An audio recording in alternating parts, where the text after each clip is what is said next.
الله الرحمن الرحيم نحمد الله العظيم نصلي ونسلم على الرسول الكريم أما بعد فقد قال الله تعالى في كلامه القديم والفرقان الحميد وما بكم من نعمة فمن الله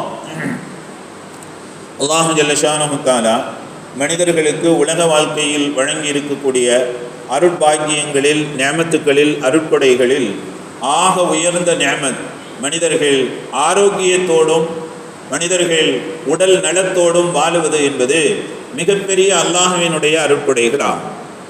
அல்லாஹு ஜல்ல ஷானஹு தஆலா வமா பிகும் மின் நிஅமத்தின் ஃபமின் அல்லாஹ், அல்லாஹ்வின் புறத்திலிருந்து நீங்கள் அனுபவிக்கக்கூடிய அருட்கொடைகளை பற்றி என்பதாக ஆரம்பிக்கக்கூடிய அந்த ஆயத்தில் அல்லாஹு ஜல்ல ஷானஹு தஆலா அந்த ஆயத்திற்கு முஃபஸ்ஸிரீன்கள் விளக்கம் தருகிற பொழுது இந்த ஆயத் மனிதர்கள் ஆரோக்கியத்தோடு உடல் நலத்தோடு வாழ்வது என்பது இந்த ஆயத்திலே குறிப்பிடப்பட்டிருக்கக்கூடிய அல்லாஹ்வினுடைய அருட்கொடைகளில் பாக்கியங்களில் மிகப்பெரிய பாக்கியம் என்பதாக சொல்வார்கள்.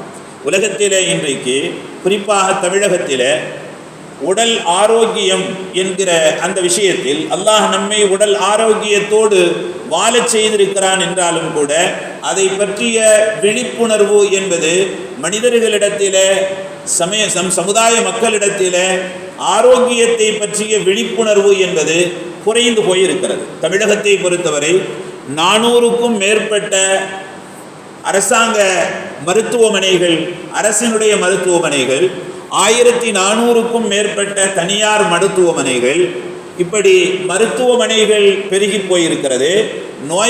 நோய் பெருகி போயிருக்கிறது, நோயாளிகள் பெருகி போயிருக்கிறார்கள். ஆக அல்லாஹு ஜல்ல ஷானஹு தஆலா விலாசம் தெரியாத, விவரம் தெரியாத, பெயர் தெரியாத வியாதிகளும் கூட மனிதர்களிடத்திலே இன்றைக்கு நிறைந்திருக்கிறது. நோயாளிகள் கூடி போயிருக்கிறார்கள். நாம் ஆரோக்கியத்தோடு இருக்கிற பொழுது, அல்லாஹ் நம்மை ஆரோக்கியத்தோடு வைக்கிற பொழுது அந்த ஆரோக்கியத்தினுடைய மகத்துவம் என்ன, அல்லாஹ் அந்த ஆரோக்கியத்தின் வழியாக நமக்கு செய்திருக்கக்கூடிய அருட்கொடை என்ன என்பதை பற்றி நாம் சிந்தனை செய்வது இல்லை. உடல்நல குறைவுகள், ஆரோக்கிய குறைவுகள், உடல் நலமில்லாமல் உடலுக்கு ஏதாவது ஒரு நோய்கள் தொட்டிக் கொள்கிற பொழுதுதான் ஆரோக்கியத்தினுடைய அந்த மகத்துவத்தை நாம் உணர்கிறோம்.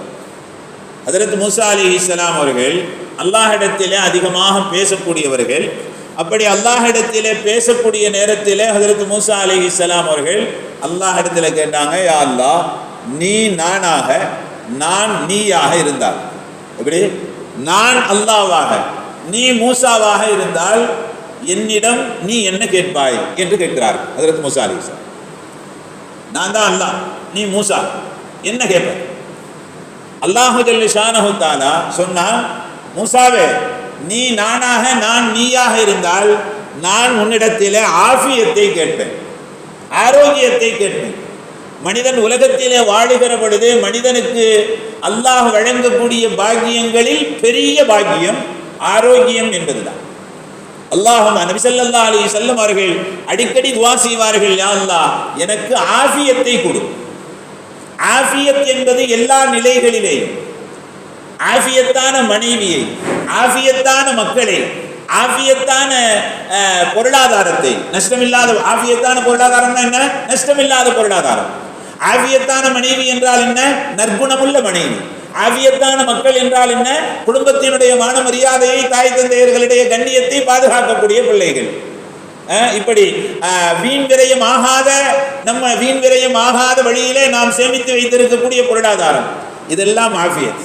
ஆஃபியத் என்ற வார்த்தை இருக்கிறது விசாலமான அர்த்தங்களை கொண்டது. எனவேதான் நபி ஸல்லல்லாஹு அலைஹி வஸல்லம் அவர்கள் ஆஃபியத்தை அடிக்கடி அல்லாஹ்விடத்திலே கேட்டிருக்கிறார்கள், ஆரோக்கியத்தை பற்றி. ஹஜ்ரத் அபூ தர் அல்-கிஃபாரி ரலியல்லாஹு தஆலா அவர்கள் ஒவ்வொரு நாளும் 10 துஆ செய்வார்கள் மலக்குமார்களிடத்தில்.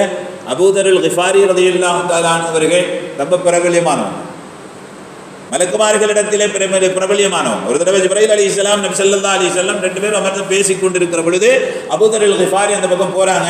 ஜிப்ரீல் அலைஹிஸ்ஸலாம் கேட்குறாங்க, ஓ அபூ தர், அவர் அபூ தர் தானே போறது என்பதாக கேட்குறாங்க. நபி ஸல்லல்லாஹு அலைஹி வஸல்லம் கேட்டாங்க, ஜிப்ரீல், நீங்க அபூ தர் அல்-கிஃபாரியை நீங்க உங்களுக்கு தெரியுமான்னு கேட்டாங்க.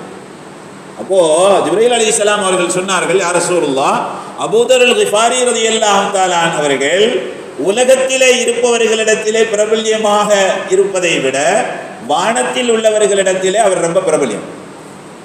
ஏன் தெரியுமா? ஒவ்வொரு நாளும் அவர் செய்யக்கூடிய துவா வானத்தில் உள்ளவர்களிடத்திலே ரொம்ப பிரபல்யம். ஜிப்ரீல் நபி ஸல்லல்லாஹு அலைஹி வஸல்லம் உடனே ஜிப்ரீல்கிட்ட கேட்டாங்க, அப்படி என்ன அவர் துவா செய்கிறாரு?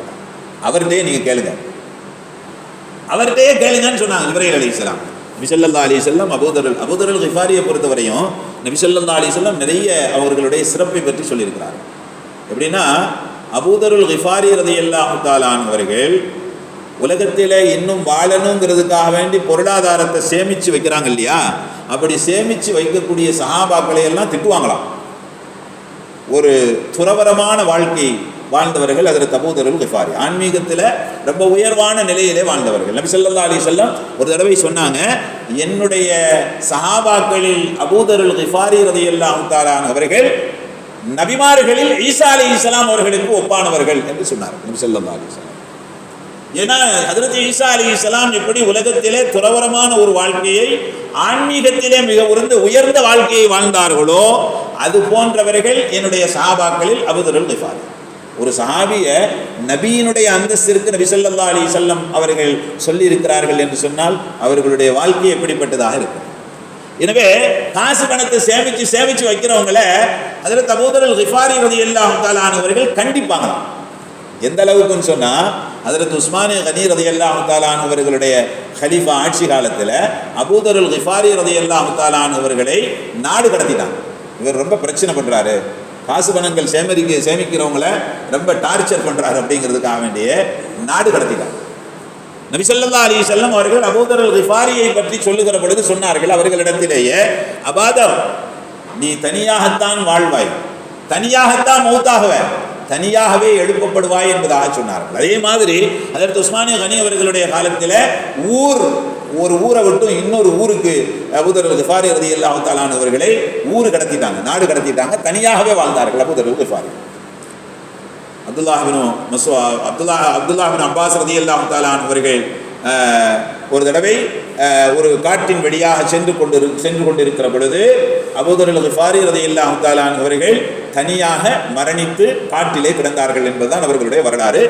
ஒரு பெரிய சஹாபாக்களுடைய கூட்டம் அவர்களுடைய மையத்தை எடுத்து ஜனாசாவுடைய தொழுகை எல்லாம் தொழ வைத்து அடக்கம் செய்தார்கள். நபி ஸல்லல்லாஹு அலைஹி வஸல்லம் அதுதான் சொன்னாங்க, அப்படிதான் சொன்னாங்க, நீங்கள் தனியாக வாழ்வீங்க, தனியாகவே மௌத்தாகுவீங்க, தனியாகவே என்னுடைய சஹாபாக்களில் தனியாகவே எழுப்பப்படுவீங்க.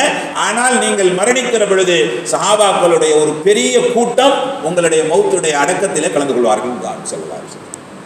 அந்த அபூதர் அல் கிஃபாரி ரலியல்லாஹு தஆலா அவர்களை பற்றி தான் ஜிப்ரீல் சொன்னார்கள், வானத்தில் ரொம்ப ஒரு பிரபலம். என்ன துவா செய்வீங்கன்னு கேட்டப்ப நபி ஸல்லல்லாஹு அலைஹி வஸல்லம் அவர்கள்ட்ட அபூதர் அல் கிஃபாரி ரலியல்லாஹு தஆலா சொன்னாங்க, நான் ஒவ்வொரு நாளும் அல்லாஹ் இடத்திலே 10 துவா கேட்பேன். அதிலே 4 துவா, யா அல்லாஹ் எனக்கு ஆஃபியத்தை, ஆரோக்கியத்தை கொடு, முழுமையான ஆரோக்கியத்தை கொடு, நிரந்தரமான ஆரோக்கியத்தை கொடு, எனக்கு நீ வழங்கக்கூடிய ஆரோக்கியத்திற்கு நன்றி செலுத்துபவனாக என்னை ஆக்கு. ஆரோக்கியத்தை பற்றி அபூதர் அல் கிஃபாரி ரலியல்லாஹு தஆலா அவர்கள் தன்னுடைய 10 துவாவில் 4 துவா ஆரோக்கியத்தை பற்றியே கேட்டிருக்கிறார்கள். அல்லாஹ் ஜல்ல ஷானஹு தஆலா அவன் வழங்கி இருக்கக்கூடிய ஆரோக்கியம், உடல் ஆஃபியத், எல்லா விஷயங்களிலேயும் ஆஃபியத் அல்லாஹ்வினுடைய மிகப்பெரிய அருட்கொடை. அந்த ஆரோக்கியத்தை பற்றிய விழிப்புணர்வு நம்மிடத்திலே ஏற்பட வேண்டும். அந்த ஆரோக்கியத்திற்கு அல்லாஹ் இடத்திலே நன்றி செலுத்தக்கூடிய மக்களாக நம்மை உங்களை அல்லாஹ் ஆக்கி அருள் புரிவானாக. வாஹ்ரு